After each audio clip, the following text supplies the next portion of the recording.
Hot off the press, the beings of light are back with another channeled message answering a question from the comments. Welcome back, friends. My name is Jolie. I'm a spiritual channel.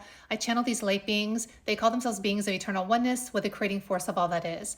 And the question that was asked in the comments is there any way to know if something we recently went through was a result of free will or was chosen by our soul to learn before incarnating? So I thought that was a great question, and this was their response. Let us state that your will of freedom was desired and is the reason you chose to come into this plane of existence. Many things are predetermined prior to one's incarnation, but one still has the ability to select the predestined path or change course.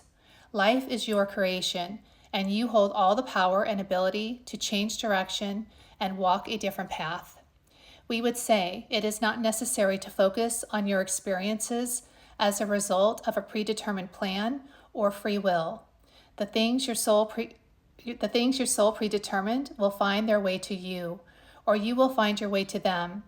Even if a different choice is made, the soul will have infinite opportunities to experience its desire through the eternal nature of your being.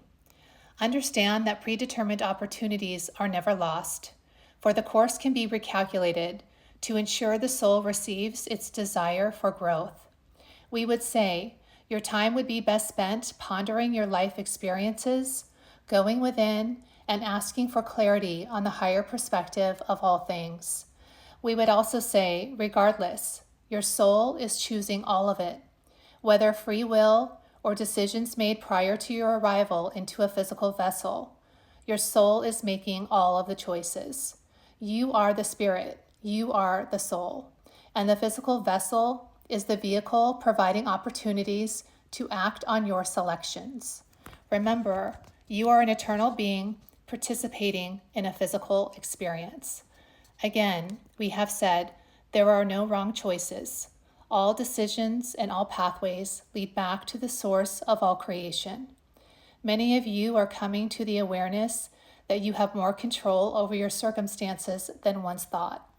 You can now practice more awareness to create more conditions that are wanted, to better forecast your experiences, creating a life that is in harmony with your desires, no longer creating unforeseen or oblivious circumstances, but steering the ship, so to speak, toward more wanted and pleasant opportunities. Now you understand you can climb to the top of the mast to see a better vantage point, no longer blindly sailing through this physical creation. Time now to awaken and steer the ship. We wish for you to maneuver out of unsteady waters and onto waters which you navigate with ease. And whether by sunlight or starlight, you will always steer the ship home, for your soul is the compass you seek, always guiding you back to the source. Fear not, whether predestined or free will, the soul steers the ship and always knows the pathway home.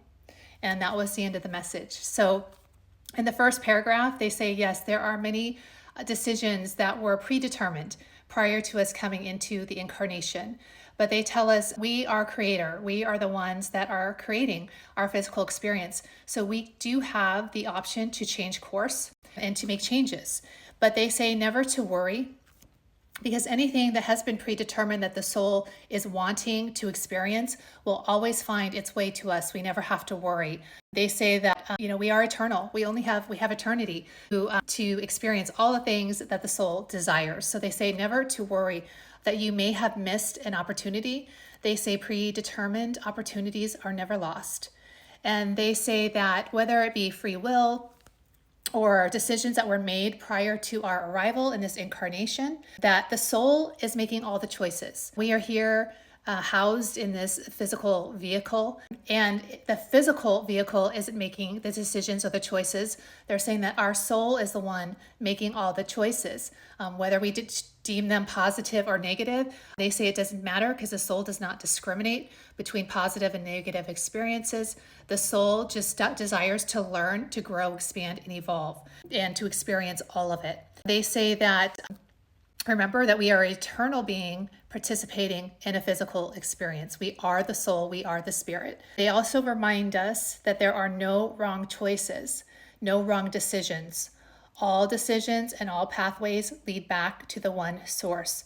Everyone is going home after this physical experience. No one is ever lost. Everyone returns back to the source of all creation. They say now that we are starting to awaken and realize that we are the creator of our experience. And through that, we have more awareness and we are starting to have more control over our circumstances than we ever have, which they say is an amazing thing. They have said in past messages that they want us to experience ease. They want us to experience joy through this physical incarnation. It doesn't have to be the struggle and as hard as it has been in the past. And they want us to understand this. Still experiencing duality because that's the plane of existence that we're in, but it doesn't have to be as difficult as it has been. So they're saying we're coming into the awareness that we are creating our experience and we have more control over conditions that are wanted, conditions that are in harmony with our desires, and that we do not need to create unforeseen or oblivious circumstances, things that catch us by surprise. It's like, oh my gosh, that came out of left field. I did not see that coming, and it's something that was unwanted that I don't want. So they're saying we have more control over this than we ever have because we have more awareness that we are the creator. And then I love how they love a good metaphor. So they say that we can steer the ship, we can climb to the top of the mast to get a better vantage point, to get out ahead of things. I mean, wouldn't you rather get out ahead of things than having them surprise you? So they're saying get out ahead of it, get to the top of the mast. And then they are saying that they would like us to now maneuver out of unsteady waters and navigate on to waters that are smooth, that have ease, and waters that are calm. Then they say whether by sunlight or starlight, we will always steer the ship home. They say the soul is our compass, and whether our choices are predestined or are a result of free will, whether those experiences be either one, the soul will steer the ship and it always knows the pathway home. So great question to ask. I appreciate you all listening to these messages, and so do the beings of light. I'm very thrilled to be able to have a voice and outlet to bring the information forward, and certainly appreciate the question in the comments.